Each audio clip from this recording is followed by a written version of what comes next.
Hello viewers, welcome to today tomorrow. నేను మీ నరేష్. రాష్ట్రంలో operation Akarsh నడుస్తుందా అంటే నడుస్తుందని చెప్పుకోవాలి. ఎందుకంటే రేవంత్ రెడ్డి ముఖ్యమంత్రి అవ్వగానే నేను కేసీఆర్ చేసినటువంటి పని నేను చేయనని చెప్పేసి ప్రముఖ మీడియాకి ఇచ్చినటువంటి ఇంటర్వ్యూలో చెప్పడం జరిగింది.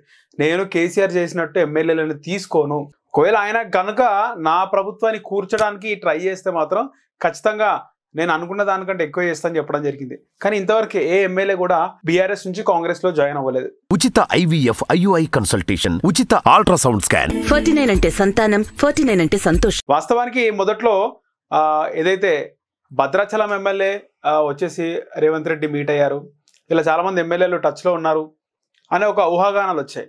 మేడ్చల్ ఎమ్మెల్యే మల్లారెడ్డి, ఆయన అల్లుడు మల్కాజ్గిరి ఎమ్మెల్యే రాజశేఖర్ రెడ్డి, వీళ్ళందరూ కూడా కాంగ్రెస్ లో జాయిన్ అవుతారు అనుకున్నారు. కానీ ఎవరు అవ్వలేదు.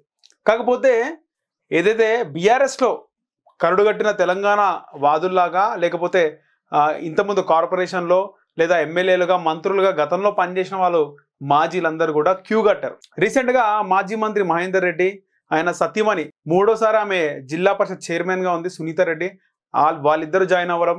అలాగే మాజీ మేయర్ బొంతు రామ్మోహన్ దంపతులు, వాళ్ళ భార్య కూడా కార్పొరేటర్గా ఉంది, వాళ్ళు జాయిన్ అయిపోయారు. అలాగే ఇప్పుడు కొడంగల్ మాజీ ఎమ్మెల్యే పట్నం నరేందర్ రెడ్డి, అంటే ఇంతకుముందు రేవంత్ రెడ్డి పైన ఆయన గెలవడం జరిగింది నరేందర్ రెడ్డి కూడా కాంగ్రెస్లో జాయిన్ అవుతున్నారు అనే వార్తలు చూస్తున్నాం.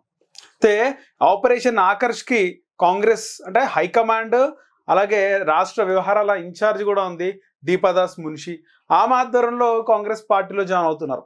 ఇక్కడ రేవంత్ రెడ్డి జాయిన్ చేసుకుంటే కొనుగోలు చేసినడా ఇతరిత్ర అనుకుంటారు కాబట్టి అక్కడ ఆమె ఆధ్వర్యంలో జాయిన్ అవ్వడం, తర్వాత ముఖ్యమంత్రిని కలవడం, ఇదంతా కూడా జరుగుతున్నాయి. ఇక ఈ క్రమంలో రేవంత్ రెడ్డి క్యాబినెట్ ఎక్స్టెన్షన్ కు ఆయన తెరదీస్తున్నారు. లోక్సభ ఎన్నికలకు ముందుకే క్యాబినెట్ విస్తరించాలని చెప్పి రేవంత్ రెడ్డి ప్రయత్నిస్తున్నట్టు తెలుస్తుంది.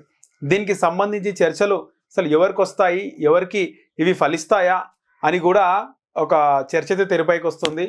ఇంతకీ రేవంత్ రెడ్డి క్యాబినెట్లో చేరబోయేది ఎవరికి అదృష్టం దక్కబోతోంది అని చెప్పేసి ఇప్పుడు దీనికి సంబంధించిన వార్తలు వినిపిస్తున్నాయి. ఎట్టకేలకు రేవంత్ రెడ్డి దీనికి సంబంధించి ఆయన 2-3 రోజుల్లో ఢిల్లీకి ప్రయాణం ఉంటుంది.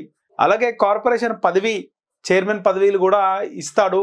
ఢిల్లీకి వెళ్ళి అక్కడ అధినేత్రి సోనియా గాంధీ, రాహుల్ గాంధీ, మల్లికార్జున ఖార్గే వాళ్ళతో మాట్లాడి ఇక్కడ కార్పొరేషన్ కూడా నియమిస్తాడు. కార్పొరేషన్ చైర్మన్లను కూడా రేవంత్ రెడ్డిగా నియమించబోతున్నాడు. ఎందుకంటే ఇన్ని రోజులు తనతో పనిచేసినటువంటి కాంగ్రెస్ నాయకులు కానీ తన అనుచరులు చాలామంది కాంగ్రెస్కి సపోర్ట్గా రాత్రి పగలు కష్టపడ్డారు. ఇప్పుడు వాళ్ళందరికీ కూడా సరైన గుర్తింపు, పదవులు ఇవ్వడం అవసరం కాబట్టి రేవంత్ రెడ్డి ఖచ్చితంగా ఇస్తానని హామీ ఇచ్చినట్లు సన్నిహితులు చెప్తున్నారు.